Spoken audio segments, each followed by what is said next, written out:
Sziasztok! Beregszászi fűrés nyúltenyésztő vagyok, és ebben a videóban arról szeretnék nektek beszélni mindenről, mint a cím is mutatja, vagy olvastátok, ami a tenyésztéssel, pároztatással, ivarérettséggel kapcsolatos. Ugyanis nagyon sokan kerestetek meg ebben a témában, holott van feltöltve videó, de lehetséges, hogy nem találtátok meg. Az a videó címe, hogy ami tenyészéret, ami ivaréret, nem biztos, hogy tenyészéret, érdemes majd rákeresni, vagy be fogom ide helyezni a fejem fölé, és onnan rá tudtok kattintani. De mégis igyekszem ebbe a videóba egyszerűbben és érthetőbben összefoglalni a tenyésztéssel és a pároztatással kapcsolatos dolgokat, hiszen azt látom, hogy valamiért, én úgy veszem észre, egyre többen kapnak kedvet, aminek nagyon örülök, ahhoz, hogy nyulat tartsanak.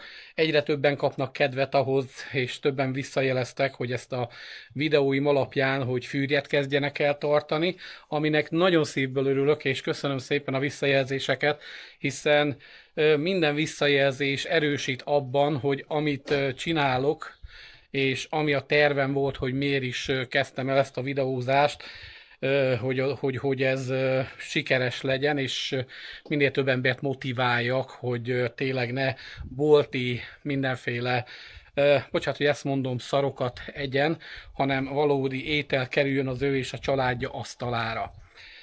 Tudom, hogy ez munkával jár, de ezt a munkát lehet úgy is tekinteni, mint egy szórakozást, és főleg, hogyha kellőképpen motiválod magad, akkor én úgy gondolom, vagy megfelelően állsz hozzá, akkor ez egy tényleg nagyon jó szórakoztató dolog, az állatok tartása.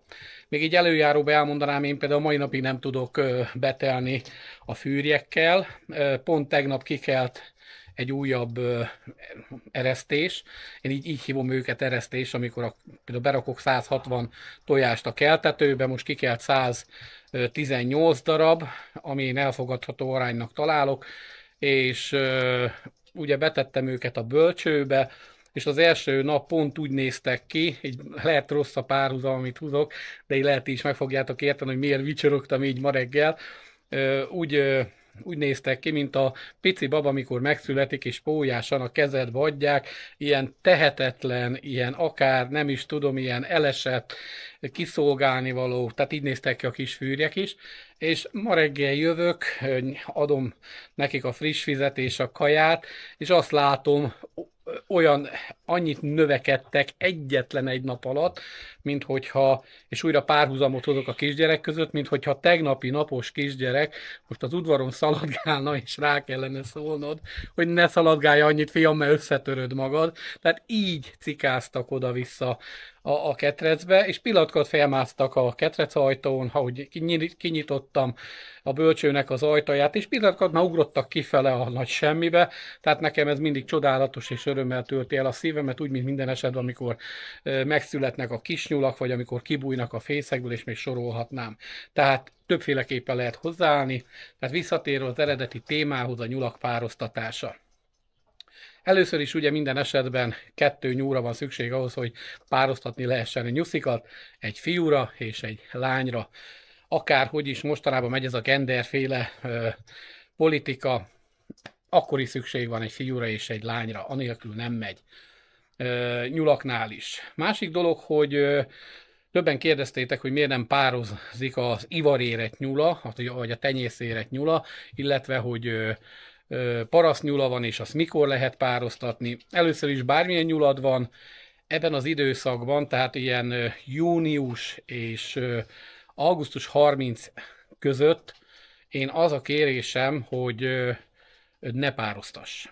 Egyetlen egy kivétel van, hogyha légkondis helységed van, ahol tudod garantálni, hogy 20-22 fok felé nem fog menni a hőmérséklet, és még akkor is nehéz lesz pároztatnod, de abban az esetben berakhatod, összerakhatod a fiút meg a lányt, de más esetben nem. Hiszen ebben az időszakban a nyulak nagyon nem bírják ezt a nagy meleget, tehát a -20 fokot, már többször hangsúlyoztam, sokkal jobban bírják, mint a plusz 22-25, arról nem beszélve 30 fokot is. Akármilyen hűvös helyiséged van, vagy olyan félereszed, mint nekem, plusz fa, meg árnyékolóhálók, meg még sorolhatnám, akkor se pároztasd a nyuladat, kivéve, még egyszer kihangsúlyoznám, hogyha légkondis helységed van. Másik dolog, hogy nem is valószínű, hogy meg fog állni, hiszen minden nyúlnak van egy ugye tenyészérettsége, egy ivarérettsége és egy tenyészérettsége. Erről is beszélek a videóban, a korábbi videóban, de mit is jelent ez lerövidítve? Egy nyúl már ivaréretté válik, sok esetben már akár 3-4 hónapos korban is, tehát ez azt jelenti, hogy már látjuk a bakoknál vagy a nőstényeknél, hogy bizonyos időszakban ugrálják egymást, ez is jelzi, hogy elérkezett az az időszak, amikor már elméletileg lehetne őket pároztatni. És azért mondom, hogy elméletileg, mert ha ezt megtesszük, akkor csak kárt okozunk a nyúlnál, mert az ivarérettség az nem egyenlő a tenyészérettséggel. Ahhoz, hogy egy nyúl tenyészéretté váljon, megfelelő idősnek kell lennie, tehát példát mondok nektek, német óriás esetében ez minimum 8 hónap, de akár 1 év is lehet, tehát a tenyészérettsége. Középtestű nyulaknál, tehát középtestű nyúlnak számít a pannonfehér is, a kaliforniai, és még sorolhatnám, tehát amik elérik a 4-5-6 kilót is, ezek középtestű nyulak, ott szintén legalább a 4 és a 6 hónap közötti, de akár vannak egyes nyulak, mint például a burgundi vörös, ott 8 hónapos korba éri el azt a súlyt, amikor már valóban meg az érettséget, amikor valóban minden problémamentesen tudod pároztatni. Persze 6 hónaposan is lehet, meg lehet próbálkozni, de ott is inkább a 7-8 hónapos kora javasolt. És sokan jöztök azzal, hogy nektek parasztnyulatok van, és állítólag a parasztnyulat hamarabb lehet pároztatni. Igenis és nem. Ugyanis attól is függ, hogy milyen parasztnyulad van. Mit jelent az, hogy milyen? Vannak parasztnyúlban is kisebb fajták, nagyobb fajták. Láttam én már parasztnyúlba is 9 kilósat, mert az nem német óriás volt, hanem ez egy parasztnyúl volt, egy keveréknyúl volt, és láttam már fajta tiszta nyúlba is, ekkora picikét, ugye, ami ilyen picike volt, de az kifejezetten arra volt kitenyésztve, törpe oroszlánfejű nyúl.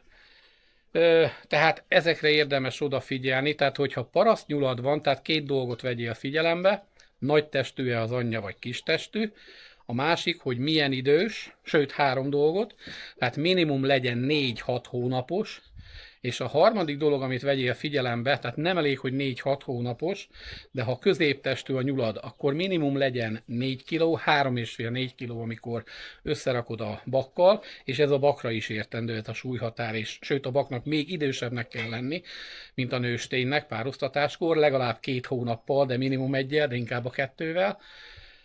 És nagytestű nyulaknál ugye ez legalább 6,5-7 kg, tehát 8 hónapos korban is legalább 6,5-7 kilósnak már lenni kell.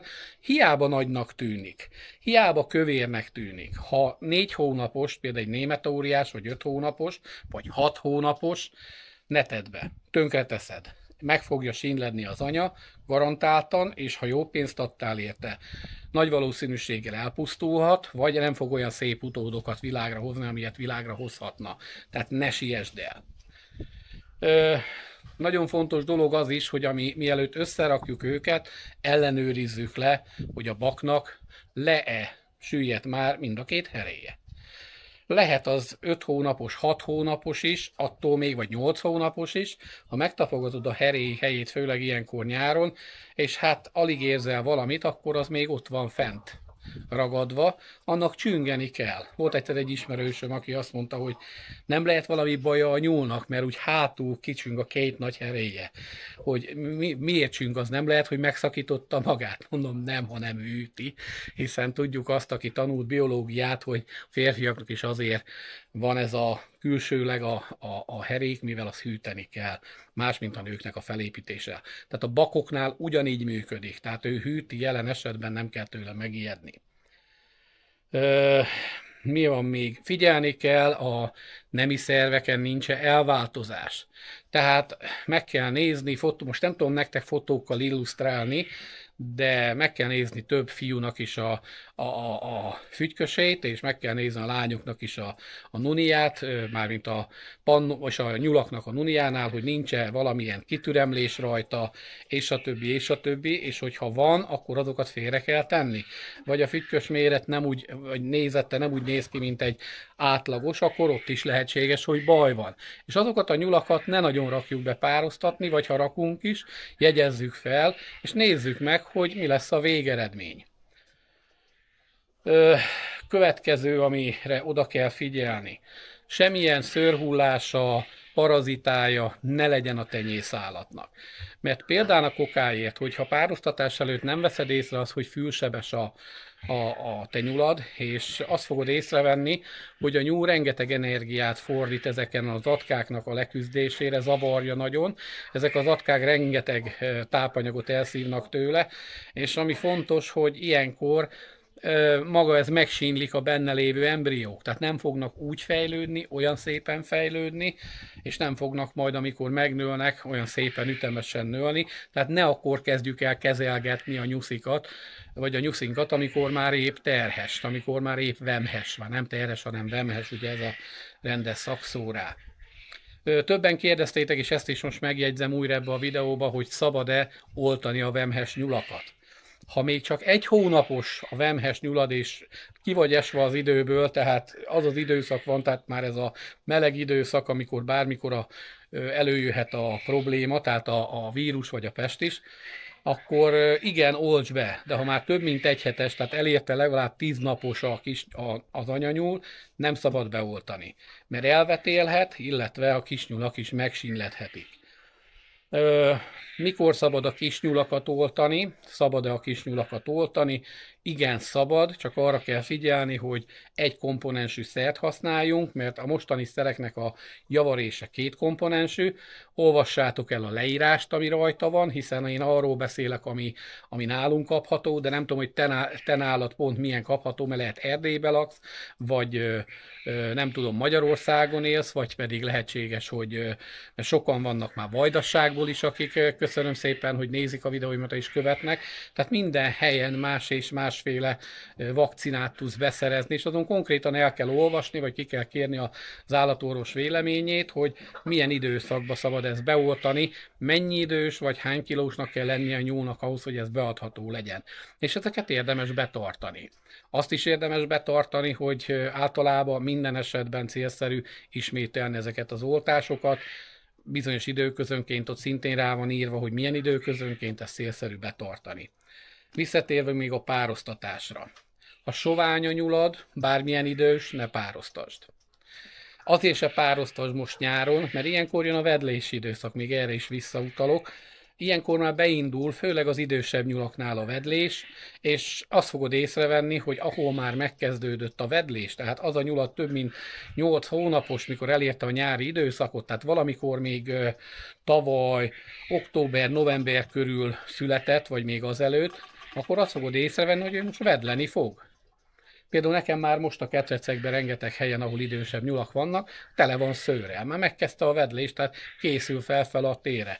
És vedlési időszak alatt, ha meg is áll véletlenül a nősténynyúl, abból 99,9%, ha 10-szer is megáll, egyszer se lesz alatt a kis nyúl. De nem is akarja engedni magát. Ezt úgy tudod kikerülni, egyszer már volt erről egy videó, de most is megemlítem, hiszen ez minden a pároztatáshoz tartozik, hogy úgy pároztas, tehát január-február környékén, hogy ilyenkor pont a vedlési időszakra legyenek 6-7 hónapos nyulaid, amelyeket, vagy legkésőbb augusztus végére, amelyeket augusztus végétől már be tudsz rakni a bakhoz. Fontos itt kiemelnem, hogy a német óriás vagy az óriás fajta nyulaknál úgy szintén szivatni fog a pároztatás, hiszen ők nem szívesen pároznak. Nem úgy, mint például a pannonfehér, vagy a kaliforniai, vagy a burgundi vörös. De ha jól emlékszek vissza, mivel korábban volt több éven keresztül burgundi vörösöm, hát ők náluk se, őket is kellett azért rendszeresen rakni a bakhoz, hogy úgy, ha szerettem volna térre kis nyuszit. 14 perc felett járunk. Én úgy gondolom, ami fontos volt pároztatással kapcsolatban elmondtam. Viszont, ha kérdésed van, vagy ha hozzáfűzni valód van, és örülnék, ha lenne, vagy kérdésed, és szólnál a hírfolyamba, hiszen most is azt veszem észre, hogy átlagosan 1000-1500, de van, amikor 10.000 megtekintés is van egy-egy videónál, de mégis a kommentek aránya az igen kevés. Tehát ahhoz képest. Tehát például egy 1000-es nézettségű videónál összesen van úgy, hogy 4-5 ember szól hozzá, és higgyétek el, ebben nagyba segítenétek a munkámat, hiszen azzal, hogyha megnéztétek 1000-en és csak 200-an hozzászólnátok, tehát több mint 100-an, akkor nagy valószínűséggel már 2000 emberhez jutna el ez a videó, és ezáltal 2000 ember, tehát plusz 1000 ember juthatna olyan információkhoz, amit, hogyha ti hasznosnak ítéltek, akkor szintén kommentbe beírhattátok, vagy bármit beírtok. És hát én úgy gondolom, hogy mivel nagyon sokan vannak, akik újak ebbe a szakmába, tehát ebbe az otthoni nyulak, fűrjek tartásába, nagy segítség lehet nekik, hogyha ez a videót felhozza a YouTube, és megjeleníti előttük. Köszönöm szépen a figyelmeteket, külön köszönöm a tagoknak, akik hűségesen követnek engemet, és hűségesen csatorna előfizetők. Nézzétek meg ti is, akik még nem vagytok azok, hogy egy fél kávé vagy egy negyed kávé árával is támogathatod a munkámat, hiszen a YouTube az úgy igazából az, ami támogatást ad, az lényegében még a villanyszámra se lenne nagyon elegendő. Köszönöm, hogy néztetek, további szép napot kívánok nektek. Isten veletek, sziasztok!